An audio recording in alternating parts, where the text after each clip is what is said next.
Vamos a empezar con el trazado normal.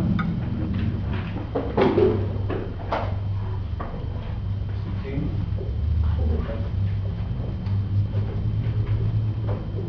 El trazado normal, ¿sí? P, Q, R, S, T, ¿sí? Que son las ondas más importantes, a pesar que hay la onda 1, varias cosas más. Pero el electrocardiograma se basa en esto. ¿Sí? La traducción de lo que es una traducción de la actividad eléctrica del corazón. ¿Sí? Y lo vamos, quiero que vean al mismo tiempo de dónde viene, ¿sí? Este es el corazón. ¿Y de dónde viene el corazón? ¿Sí? Estas cosas son importantes para que ustedes se orienten y sepan de dónde viene, qué es esa P, de dónde viene, a dónde va. ¿Sí? Normalmente el estímulo que nace en los nodos sinusales, ¿sí? Les había dicho también de que el nodo sinusal tiene una estimulación simpática y parasimpática, ¿sí? Que normalmente el corazón tiene un automatismo, dentro de una de las funciones importantes es el automatismo, que normalmente hace que el corazón lata entre 60 y 90 por minuto. ¿Sí? Normalmente el corazón late entre 60 y 90 por minuto. Este tiempo lo late, tener ese rango de 60 a 90 mantiene una frecuencia, un gasto cardíaco por un minuto adecuado. En determinadas situaciones, ya sea por estrés o cuando estamos durmiendo, por ejemplo, si estamos sometidos a estrés, lo que hacemos es aumentar la frecuencia, pero dependemos del sistema simpático. ¿Sí? Y cuando estamos durmiendo, ya dependemos del sistema parasimpático, que lo que hace es disminuir la frecuencia. ¿Sí? Entonces el parasimpático disminuye la frecuencia y el simpático aumenta la frecuencia. Pero fuera de estos rangos. ¿Sí? El parasimpático, cuando es menor a 60, por ejemplo, cuando le hacen un Holter a un paciente, a las 2 de la mañana la frecuencia puede ser 50, 45, siendo para ese paciente normal. Está dormido y los requerimientos basales no necesitan más de 40 minutos, de 40 latidos por minuto. ¿Sí? ¿Me entienden eso? Y cuando estamos sometidos a estrés, hoy por ejemplo queriendo llegar temprano a la clase y todo, empezamos a más de 90 por minuto. ¿Sí? Entonces, esto es importante saber, que el corazón tiene una estimulación que depende del sistema nervioso central, del simpático y parasimpático. Es una pregunta del examen. Después, el automatismo, ¿qué es lo que hace al corazón? Mantiene una frecuencia de 60 a 90. ¿Sí? Esta también pregunta del examen. Eso es importante. Son cosas que ustedes tienen que saber. ¿Sí? No es porque yo me encapriche y diga esto creo que es para mí importante, pero son cosas que uno tiene que saber. Automatismo. Entonces, ¿estamos llegando ahí? Vamos. Después, están las válvulas, vienen las aurículas, ¿sí? Esta es la aurícula derecha, aurícula izquierda, ventrículo derecho, ventrículo izquierdo. Los estímulos, una vez que han llegado a través del nodo sinusal, pasan por 3 ramos. Un ramo anterior, un ramo medio y un ramo posterior. Estos ramos, ¿qué son? Son fuerzas eléctricas, o sea, vamos viendo a este lado de dónde vienen, son fuerzas eléctricas que tienen distintas direcciones. Fíjense, el ramo anterior viene por acá, el ramo anterior va por allá y el posterior va para acá. Entonces, como estamos hablando solo de electricidad, ¿sí? En vez de tener 3, lo que han hecho es sumar y dividir entre 3 y tener la resultante un solo vector, hablando de forma eléctrica. De tal forma que el vector resultante de esto tiene esta dirección, hablando de electricidad, de P. Entonces el vector resultante viene para acá y esto resulta ser P. ¿Sí? Como de acá para abajo todo es positivo, en el electro que va a imprimir una onda P positiva. Y ahí viene. ¿Sí? Entonces los 3 ramos, ¿sí? el anterior, el medio y el posterior, se resumen en este, que es P, y por eso ustedes cada vez que ven en el electrocardiograma van a ver que P siempre va a ser positiva en T2, PABF y el D1. ¿Sí? ¿Esto de dónde viene este sistema? De lo que es el sistema hexagonal de P, viene de dónde? Les había dibujado una vez en una clase esto, el triángulo de Itoven, ¿se acuerdan? El triángulo de Itoven decía que esto era D1, esto decía que era D2 y esto decía que era D3. Sucede que Itoven en un tiempo, antes o ya inventando lo que es el electrocardiograma, agarraba así, utilizaba un equipo que se llama el galvanómetro, donde utilizaba actividad eléctrica mezclada con agua, ¿sí?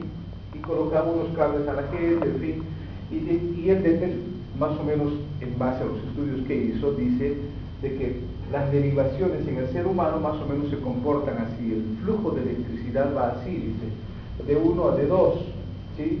De acá, después la electricidad viene para acá, al final, y esto simula con un hombre, acá le vamos a poner la cabeza, aquí le ponemos los pies, este es el brazo derecho, este es el brazo izquierdo, ¿sí? Simula nada más, dice que la electricidad va de acá, de acá. ¿Para qué nos sirve esto? Para saber que esto es la base de esto, ¿sí? Y esto es lo que ustedes tienen que saber, porque ustedes, por ejemplo, ¿saben de dónde viene D2? No tienen idea, simplemente saben que apareció y que está ahí, que no saben por qué. D2 viene de acá. Este es D2, dice que la dirección va a ir del brazo derecho hacia los pies, ¿sí? Entonces la D2 viene acá, esta dirección, transporta para acá y tenemos D2, la dirección de la corriente. Para D1 es lo mismo, del brazo derecho al brazo izquierdo, y pasa para acá, eso es D1. Y D3 se está yendo la corriente, dice, para abajo, del brazo izquierdo a los pies, brazo derecho acá, y D3 está acá. Y allá viene eso. ¿Sí? ¿Eso se entiende? Bien. Entonces, cada vez que ustedes vean P, tienen que pensar de que siempre va a ser positiva, porque el vector resultante de la despolarización de la aurícula derecha y la aurícula izquierda tiene la dirección de 2 y esto siempre está a más o menos 60 grados, P. Entonces, siempre en el electro, por eso les decía, para determinar un paciente si tiene ritmo sinusal o no, tienen que ver P positiva en D1, D2 y AB. Eso es lo que les digo siempre, ¿sí? Entonces, es un criterio para establecer que el paciente, que el corazón en este caso está en ritmo sinusal. Eso quiere decir que el latido está saliendo de acá y está terminando acá. ¿Sí? Vamos. Ese es P. Después viene el segmento PR. ¿Sí? Segmento PR. El segmento PR tiene un rango que vamos a después medir entre 0.04 y 0.12. ¿Sí? Este está en milisegundos. El espacio que hay desde el inicio de P hasta N. PR, ¿qué es? PR es el tiempo en que tarda a pasar este estímulo eléctrico al ventrículo, acá abajo. Pero ese es el tiempo que tarda en pasar el nodo auriculoventricular. ¿Sí? Este es el nodo auriculoventricular. Y la electricidad, el tiempo en que tarda a pasar este nodo es el segmento PR. ¿Listo? Después vamos a ir hablando de lo que son las anomalías, pero lo que me interesa es que sepan lo normal. Entonces, el tiempo en que pasa la electricidad de la aurícula a los ventrículos a través del nodo auriculoventricular es el segmento PR. Seguimos. Entonces, después viene el complejo QRS, que es simplemente lo que es la despolarización de los ventrículos por medio de las fibras de Purkinje. De igual manera, así como en las aurículas había vectores de despolarización tanto para la aurícula derecha para la aurícula izquierda, de igual manera hay para el ventrículo derecho y para el ventrículo izquierdo, de la misma forma. Acá hay vectores, hay un vector septal, hay un vector anterior para el ventrículo izquierdo y un vector posterior para el ventrículo derecho. Estos tres vectores, al final, se suman y se dividen y forman el eje de QRS, que también es positivo en D1, D2 y ADF, y más o menos también está a 60 grados. Entonces el vector de despolarización final del ventrículo izquierdo tiene esa dirección. Es por eso que ustedes, cuando vean el electrocardiograma, van a ver que QRS siempre va a ser positivo en D1, D2 y ADF, y que el R más alto va a estar en D2. ¿Se entiende eso? Repito. Al igual que P va a ser positiva en D1, D2 y ADF, de igual manera QRS, en este caso no QRS, pero más que todo R va a ser positiva, R va a ser positiva, igual que P en D1, D2 y ADF. ¿Eso se entiende? ¿Sí? Entonces, ¿cómo voy a saber dónde está el eje? Voy a buscar en esas tres derivaciones, por eso siempre les digo, busquen el eje en el plano frontal. Está la R positiva más alta, por cuadraditos, más alta, generalmente tiene que estar en D2. Ese es el eje de QRS. ¿Sí? Y ahí vienen después los semibloqueos y demás cosas. Pero esto, básicamente, es lo que tiene que ver en comprender de que la R más alta, entre D1, D2 y ADF, generalmente está en D2. ¿Sí? También está a 60 grados. También a 60 grados. ¿Sí? Seguimos. ¿Ahí vamos? Sí. Bien. Después viene el segmento ST. ¿Sí? ST es una traducción de lo que es la repolarización. Así como hay una despolarización, en sentido opuesto hay una repolarización. Y lo que es la repolarización ventricular es el segmento ST. ¿Sí? Repolarización. Cuando el estímulo ha pasado el nodo auriculoventricular y ha despolarizado los ventrículos por medio de las fibras de Purkinje, esa corriente tiene que volver. Y el momento en que empieza a volver, empieza la repolarización. La despolarización es cuando la fibra se carga de energía positiva y produce un efecto. La despolarización es cuando se está volviendo a recargar para producir un nuevo efecto. Es como si dijeran, la despolarización es un proceso activo y la depolarización un proceso pasivo. Ese ciclo se va manteniendo y se perpetúa hasta que el día en que morimos. ¿Sí? La despolarización hace de que el latido del ventrículo se contraiga. Y la repolarización es el tiempo en el cual el ventrículo se está volviendo a preparar nuevamente para recibir sangre para volver a inyectar nuevamente. ¿Listo? Sí. La onda QRS no sería las tres la despolarización y solo la T sería la repolarización. Todo lo que es el segmento ST implica repolarización. El QRS, acá se entiende como QRS, no estoy hablando de la onda, estoy hablando del segmento ST. Segmento, no la onda. Porque el QRS es la despolarización. Y el segmento, que no es lo mismo, el segmento ST implica la repolarización. ¿Sí? ¿Qué les puedo preguntar de esto hasta el momento, como preguntas? A ver, por ejemplo, el eje de P, ¿hacia dónde va? ¿Quieres ver positiva P? Y va a haber opciones, de 2, de 3 a B, de 1, de 2 a B. Entonces la opción correcta es de 1, de 2 a B. Esa es una pregunta. Después, el automatismo del nodo sinusal, este rango, la frecuencia entre cuánto y cuánto mantiene, 60 y 90. ¿El nodo sinusal de quién depende? El sistema nervioso simpático. El simpático estimula y el vago deprime. ¿No ven? Pregunta.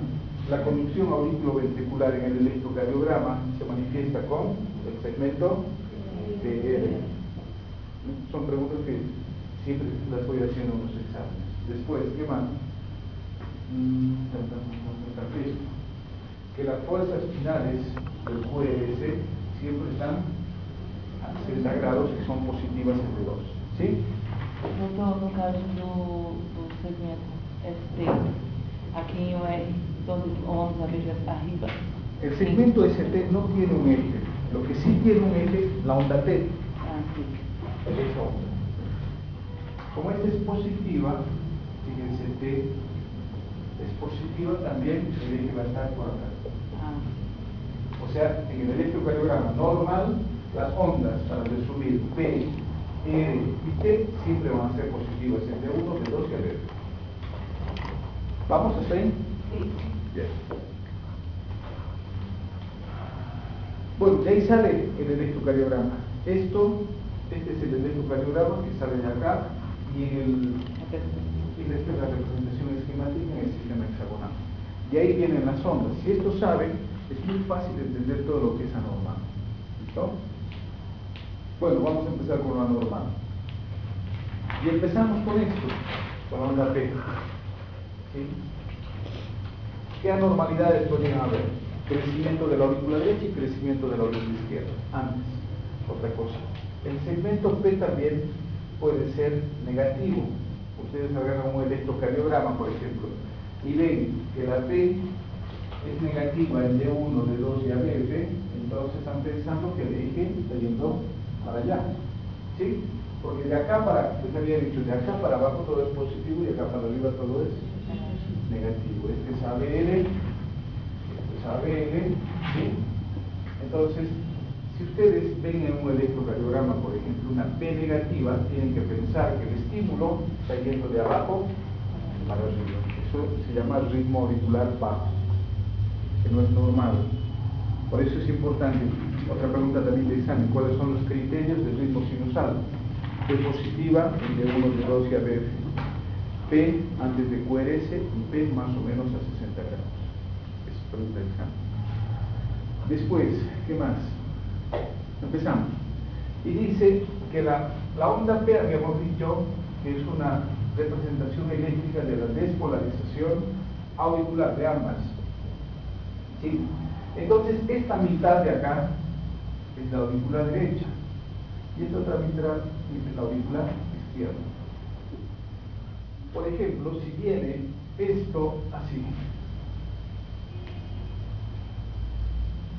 esto un poquito más abajo, ahí. Entonces, si viene la onda P así, entonces estamos hablando de un crecimiento de la aurícula derecha. ¿Sí? Es así como se manifiesta en el electrocardiograma. ¿Y esto en qué derivación van a ver? En D1. Los crecimientos auriculares se ven siempre en D1, en el plano horizontal. ¿Sí? Entonces, esto nos está diciendo que hay mayor cantidad de fuerza eléctrica hacia la derecha. Entonces, el eje de P, ¿para dónde se va a ir? ¿Derecha o izquierda? Se va a venir para acá. ¿Sí? El eje de P. Entonces, hablamos de crecimiento de la aurícula derecha. ¿En qué situaciones vamos a ver crecimiento de la aurícula derecha? Estenosis tricuspidia, que es lo más frecuente. ¿Sí? Estenosis tricuspidia. Vamos a ver en la hipertensión pulmonar, ¿sí? En el tromboembolismo pulmonar crónico, ¿sí? Todo lo que implique sobrecarga, todo lo que implique dificultad de paso de la sangre que está acá, que tiene que pasar a través de la tricúspide al ventrículo derecho. Entonces, todo lo que implique dificultad de paso, vale decir, de la contracción de esta aurícula para que la sangre pase al ventrículo derecho, va a determinar su crecimiento. Estenosis tricuspidia, hipertensión pulmonar, tromboembolismo pulmonar crónico, todo eso condiciona dilatación. O sea, ustedes cuando vean el electro, dice crecimiento auricular derecha. El paciente puede tener hipertensión pulmonar, puede tener tromboembolismo pulmonar crónico, puede tener estenosis tricuspidia. Para eso sirve el electro, para interpretar y poder inferir qué patologías pueda tener este paciente. ¿Sí? Lo mismo para el lado izquierdo. ¿Sí? De igual manera, cuando ya pasa esto, pues vamos al otro lado, ¿no? ¿Sí? Crecimiento de la aurícula izquierda. ¿Sí? Entonces, siempre en B1, los crecimientos auriculares siempre se ven en B1, no se olviden. Cuando tenemos crecimiento de la aurícula izquierda, es algo similar al otro. ¿Sí?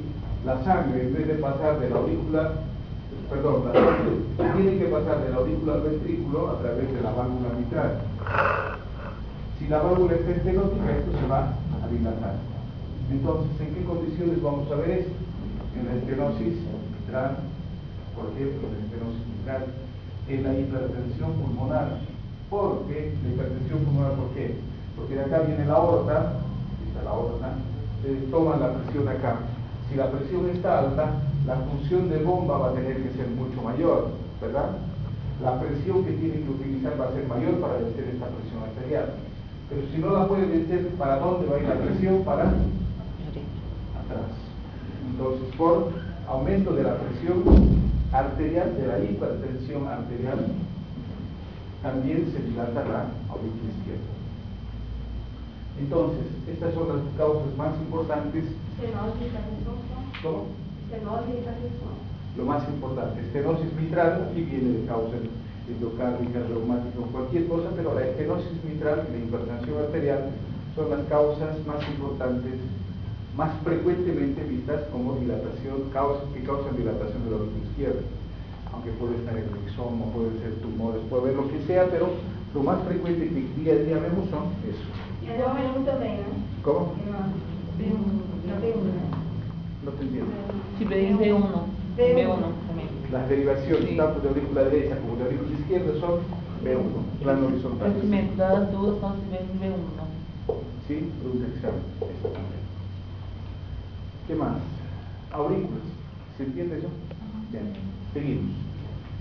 El PR, que se había dicho, es el tiempo que tarda el estímulo eléctrico en pasar del nodo aurículo ventricular.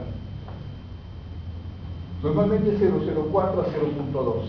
Muchas veces, ¿qué alteraciones se pueden producir? Si tenemos un tiempo normal para que la corriente pase de acá a acá, vamos a tener dos anormalidades, una que puede ser muy lenta, otra que puede ser muy rápida, no hay otra. ¿Sí? Cuando es muy lento el paso, ya aparecen que los bloqueos, de tal forma que este PR se prolonga, ¿sí? El segmento PR ya es mucho más largo, porque el tiempo que está pasando, porque el tiempo que está utilizando en pasar esto es mucho mayor, vale decir mayor a 0,12, ¿sí? 0,2, el tiempo 0,20.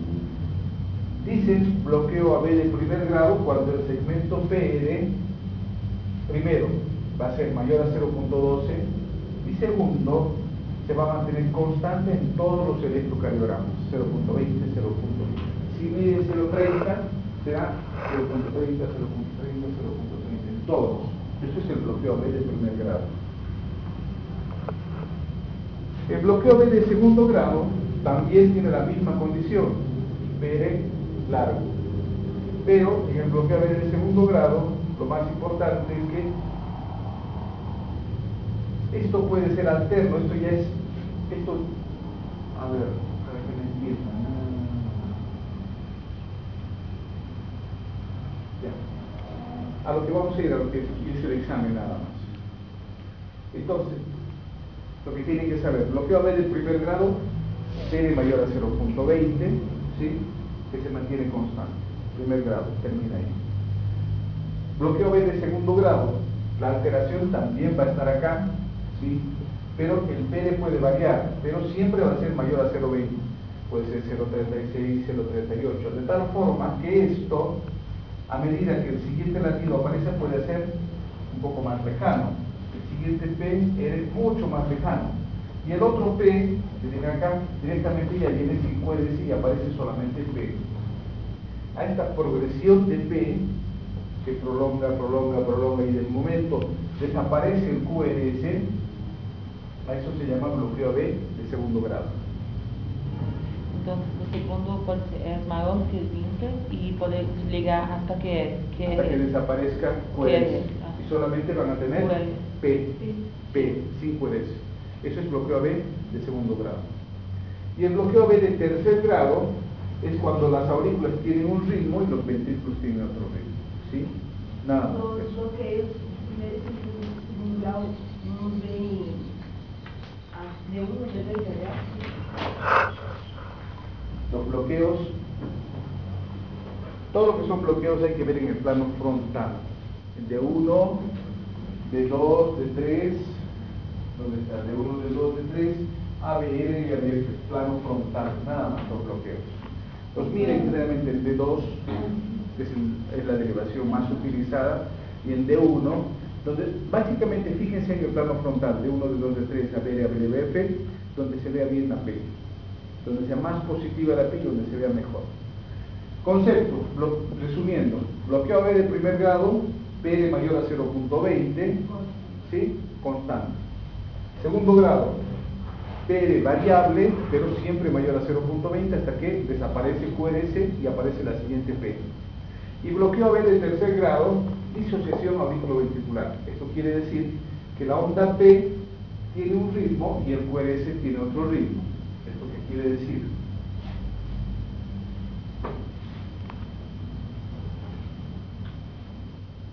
Es esto, ¿bien?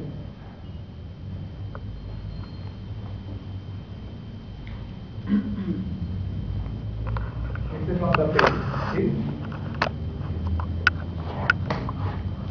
Esto justamente está 60 por minuto, la onda P.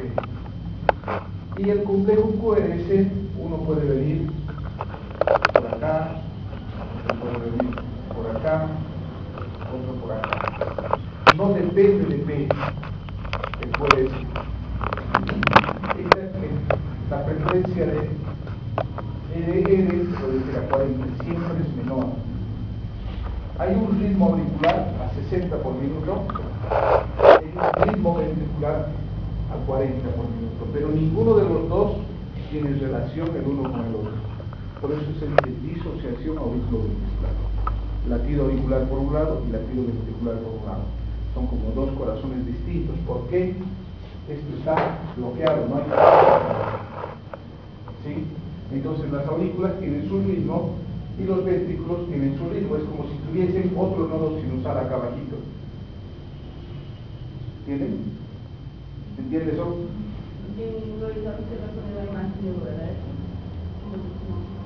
No, yo les estoy enseñando, les estoy diciendo que es muy importante y que es algo que se les puede preguntar. Pero esto es lo que tienen, lo más básico que tienen que saber. ¿Sí? Por ejemplo, si el concepto de bloqueo AB de tercer grado, ¿cuál es? La disociación auriculoventricular.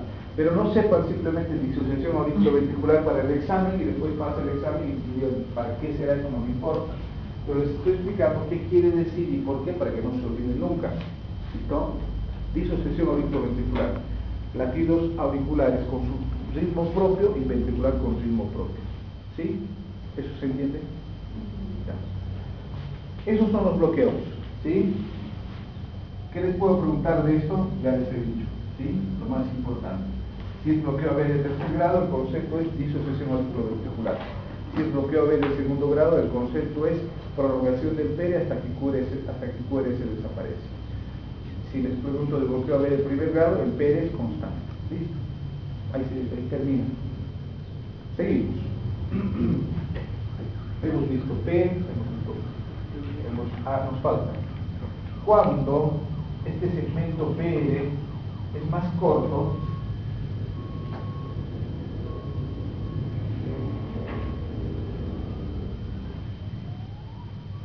cuando el segmento PR es menor a 0.04, como concepto lo que tienen que saber cada vez que vean un electrocardiograma y digan PR menor a 0.04, esto, ahora de los cuadritos ahora vamos a ver. Menor a 0.04, digan, hay un síndrome de preexcitación. Esto quiere decir que el estímulo, antes cuando hemos visto los bloqueos, todos pasaban lento. Ahora el estímulo pasa muy rápido. Y cuando el estímulo pasa muy rápido, tenemos el PR corto. ¿Sí? Porque les había dicho que el PR es el tiempo en el cual tarda el estímulo de pasar de acá a acá. Puede pasar muy lento, bloqueo de primer grado, segundo grado, tercer grado. Ahora puede pasar muy rápido. Cuando pasa muy rápido, tenemos esto, el PR muy cortito. ¿Sí? Y en general, como concepto, tiene que quedar como síndromes de preexcitación. Ustedes ya cumpliendo el electro y diciendo, un PR corto, listo, digan, este paciente tiene un síndrome de preexcitación. Será Parkinson, será Manheim, será lo que sea, pero ustedes ya tienen un diagnóstico. ¿Sí? ¿Se entiende esto? Sí. Ya. Seguimos.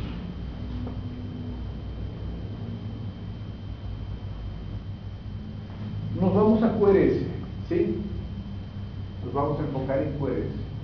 Ya hemos pasado la aurícula, hemos pasado el nodo auricular, ahora estamos en los ventrículos, ¿sí? El ángulo del QRS depende de la velocidad de despolarización. Cuán rápido va esa corriente eléctrica y libere al ventrículo izquierdo y libera al ventrículo derecho. Esa velocidad la medimos en tiempo. Ese tiempo está de acá a acá, de 0.08 a 0.10. Después al final vamos a ver los tiempos, no se preocupen. Entonces este es el tiempo en el cual a través de las fibras de Purkinje los ventrículos se despolarizan. ¿Sí? Tiempo. ¿Qué pasa cuando el tiempo es mayor a 0.10? Aparece el bloqueo rama derecha y bloqueo rama izquierda. ¿Qué son estas cosas? Bloqueo rama derecha y bloqueo rama izquierda. Dice bloqueo rama derecha cuando el estímulo, una vez que ha pasado del nodo ventricular, en vez de venir para acá, este es ventrículo derecho y este es ventrículo izquierdo. Terminan acá a nivel de los anillos. Esta velocidad y este tiempo que utiliza la fibra, la velocidad de la fibra miocárdica traduce esta información. La R es positiva porque el eje está bajando para acá, es el mismo. ¿Sí? De 2 a 60 grados y positivo el de 1 de 2 y a 20. ¿Sí? Y ahí viene el QRS. Entonces, ¿qué es lo que pasa? Cuando la onda, por ejemplo, vamos a ir viendo, onda Q, la onda R, que es la onda, les explico esto, ¿sí? Aquí viene un poquito acá. La onda R, esta onda Q y esta onda R, hasta acá, esto es despolarización del ventrículo izquierdo. ¿Sí? El ventrículo izquierdo. Y lo que es acá, ese es el ventrículo derecho. Así como en las aurículas teníamos una parte auricular derecha y otra auricular izquierda, lo mismo tenemos en el ventrículo. Esta primera parte es del ventrículo izquierdo y la segunda parte es del ventrículo derecho. ¿Esto por qué? Porque el ventrículo izquierdo tiene más fibra, tiene más músculo. Entonces, ¿dónde va a ir la corriente eléctrica más rápido? Hacia el lado izquierdo. Entonces, ¿qué se va a despolarizar primero? El lado izquierdo del corazón. Y después viene la corriente por las fibras de Purkinje y despolariza el lado derecho. ¿Eso se entiende? Si han entendido eso, muy fácil de entender el bloqueo de rama derecha o bloqueo de rama izquierda. Decimos bloqueo de rama izquierda, inicialmente viene la onda Q y la onda R, que está despolarizando el ventrículo izquierdo. Pero aparece el bloqueo de rama izquierda, entonces quiere decir que cuando se está despolarizando esta parte, aquí aparece un bloqueo, no deja pasar la corriente acá. Ese bloqueo ahí, ¿cómo se manifiesta? Viene y se manifiesta así. Estos tienen que ver siempre en D1, derivación D1. Y esta derivación D1 se está viendo el bloqueo de la rama izquierda que se ve así. La onda R baja y esto sigue igual, porque esto es derecho, porque este es derecho, no tiene problema derecho. El problema está en la rama izquierda. ¿Eso se entiende? Entonces el bloqueo de rama izquierda es el QRS más ancho, mayor a 0.10, puede ser 0.12, lo que sea, pero con esta imagen que está diciendo que el bloqueo de rama izquierda se está produciendo aquí. Entonces el estímulo va, choca, despolariza el lado derecho y después está volviendo a despolarizar el lado izquierdo. ¿Vamos? Mucha información, ¿no? Pero estoy tratando de hacer que sea lo más fácil, que entiendan. ¿Está bien? Entonces, cada vez que agarren un electro, dicen, ¿puede ser ancho, sí o no? Sí, muy bien. Hay algo que está ensanchando ese QRS. Y ese QRS ancho está diciendo que hay un trastorno en la despolarización ventricular. ¿Sí? Eso tiene que quedar como concepto. ¿Sí? Si tiene el QRS más ancho, dice, si tiene esta forma, va a ser bloqueo completo de rama izquierda. Ahora, si el estímulo va, normal Q, va, baja, pero aparece un retardo acá, igual el D1, el problema ¿dónde está? ¿A la derecha o a la izquierda? A la derecha, entonces el bloqueo es de rama derecha. Fácil, ¿vieron? Importante saber lo normal, es muy fácil saber lo anormal. Entonces, en el bloqueo de rama izquierda, ¿qué van a tener como concepto? Y pregunta de examen también lo mismo. Siempre la R mellada en D1, pregunta de examen. R mellada en D1, bloqueo de rama izquierda. Mellada, discontinuada, pues ¿cómo le llaman? Enferma, lo que fuera, lo que sea, pero normalmente la R es así, pero esta tiene como un cuerno, ahorita como un cuerno, ¿sí?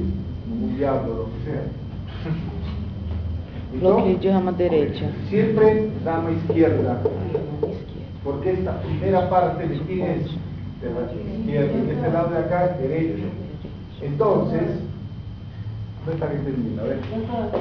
No, agora sim. El eje, normalmente lo que está con negro es lo normal, sí. Eso es normal. Cuando es bloqueo de rama izquierda, viene igual.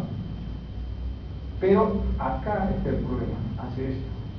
Esta se convierte así, como una M. ¿Sí? Y el resto es normal. Eso es bloqueo de rama izquierda. Y el bloqueo de rama derecha es, viene acá, es la parte izquierda que es normal, va normal, pero acá, como es derecho, ya desde acá para abajo es derecho, esto se vuelve más ancho.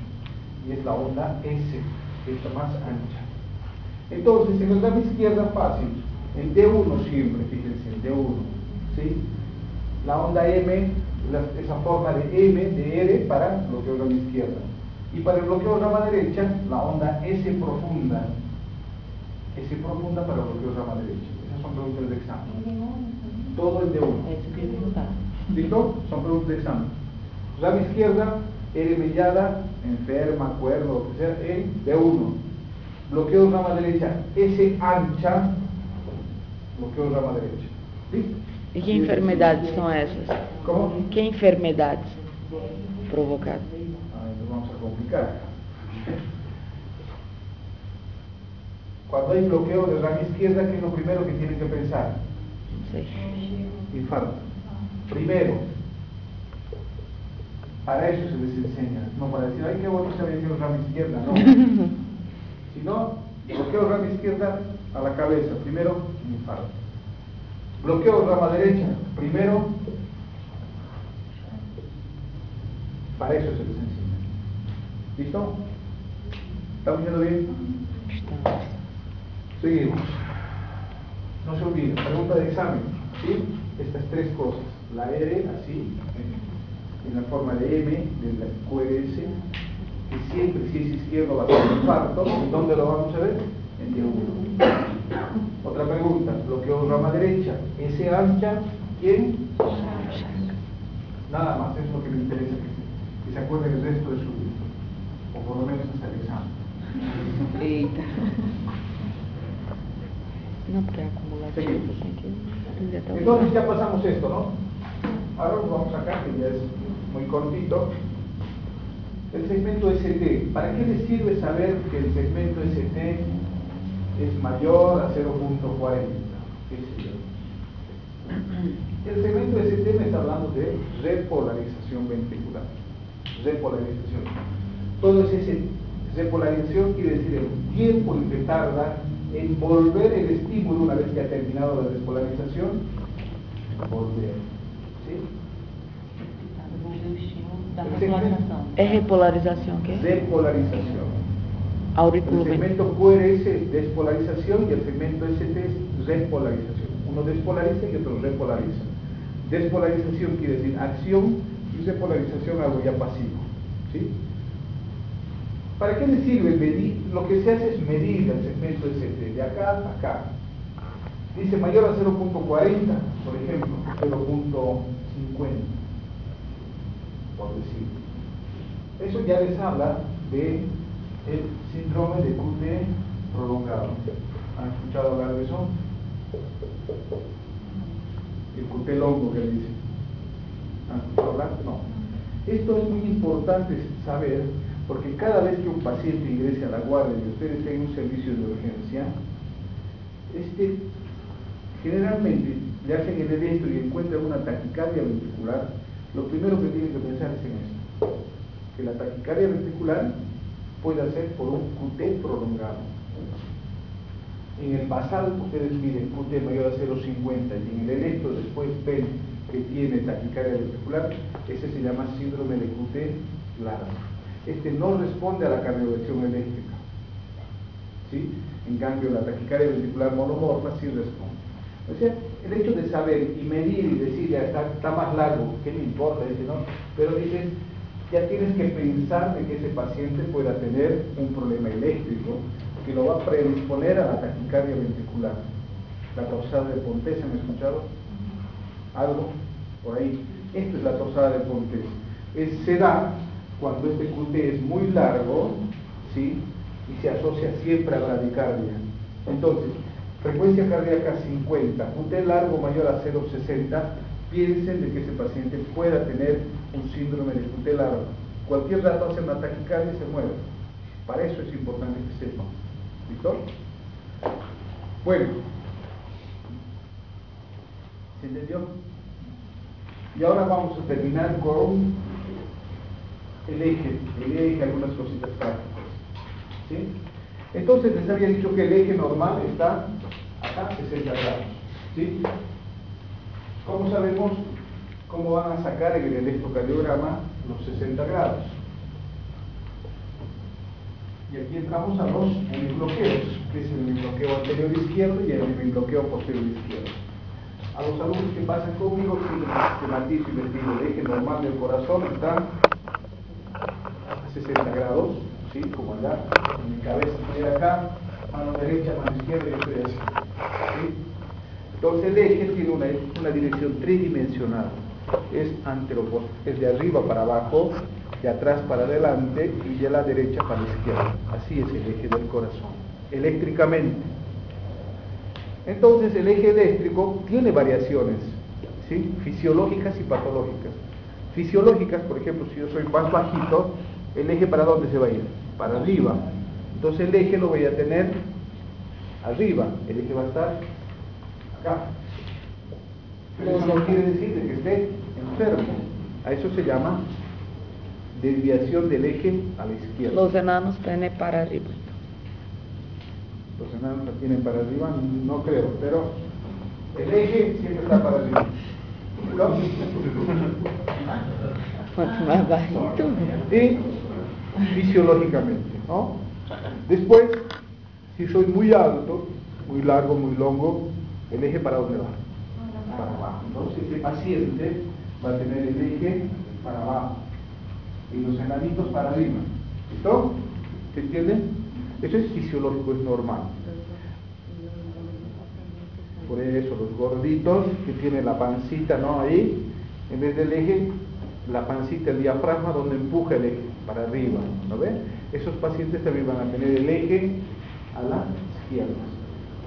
¿Para qué se les enseña esto? Por ejemplo, ese bajito, gordito, que su eje tiene que estar acá, el eje lo encontramos acá, porque algo está mal. ¿Sí? Para eso se les enseña. A ese longo, ese grandote, en vez de que el eje esté acá y el eje lo tiene acá, algo está mal. ¿Listo? Entonces, eso es lo fisiológico. Lo patológico es lo siguiente. Este es el corazón, ¿sí? Siempre, fíjense más o menos esquemáticamente. El corazón tiene caras, cara anterior, cara inferior y cara lateral. La cara inferior del corazón la vemos acá, más o menos esquematizando, ¿sí? Esto es de 2, esto es ABF y esto es de 2. Más o menos esto estamos infiriendo de que es la cara inferior del corazón, porque como el ventrículo izquierdo es más grande, siempre las caras las da el ventrículo izquierdo. La cara inferior es esta, ¿sí? Acuérdense de esto, siempre. El eje del corazón siempre escapa al infarto. El eje normal está acá. Si el infarto está acá en la cara inferior, ¿para dónde va a ir el eje? Para arriba. ¿Sí? Esto se conoce como el bloqueo anterior. ¿Sí? Nada más, concepto. El eje siempre escapa al lugar de infarto. Por eso les estoy diciendo que el corazón más o menos, esta es la cara inferior. Esta es la cara lateral.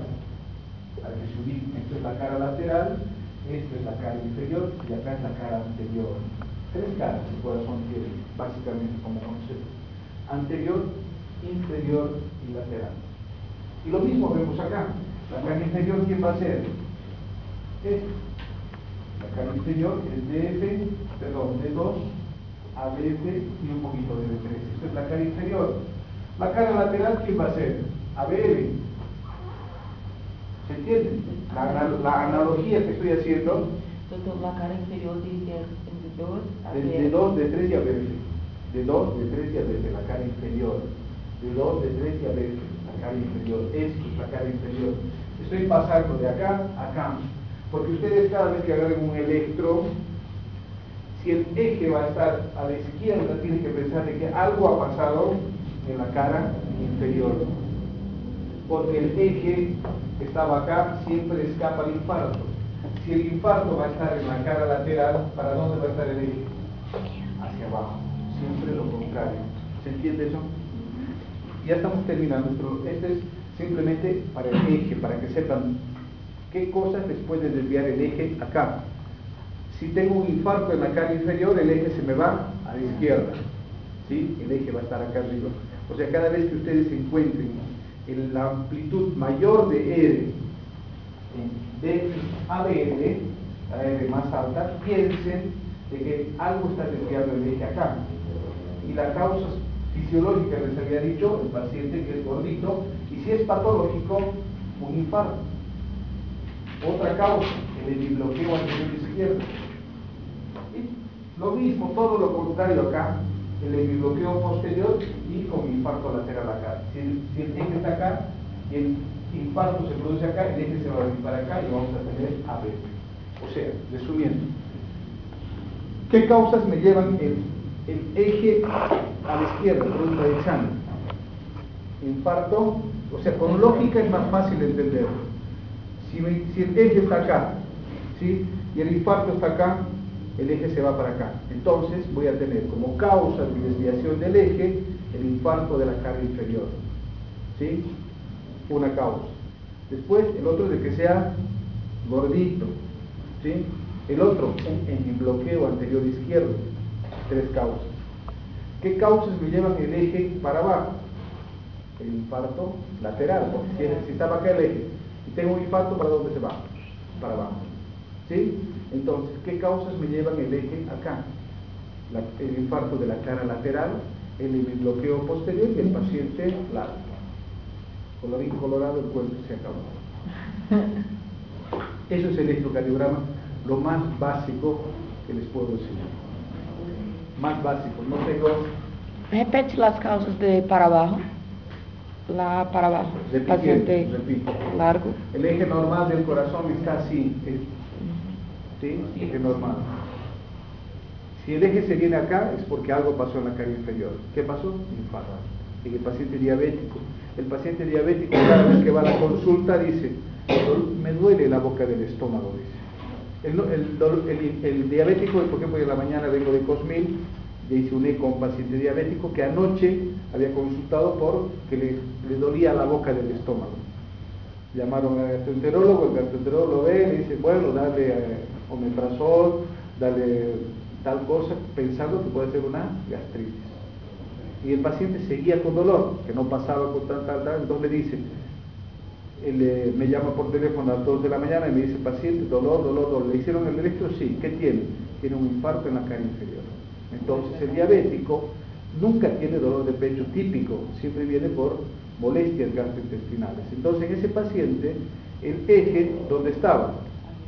Arriba, porque el infarto lo tuvo en la cara inferior. ¿Sí? Para eso le sirve. Porque le pregunté por teléfono, ¿dónde está el eje? En el interno, no sabía. Pasarme con el médico, le pasé al médico, ¿dónde está el eje? Arriba. ¿El supra dónde está? En la cara inferior, listo, es un infarto. Doutor, em um hemibloqueio anterior esquerdo, Es acá. o eletrocardiograma, a alteração que eu vou ver na onda P, no caso? Solamente R. É. Solamente R.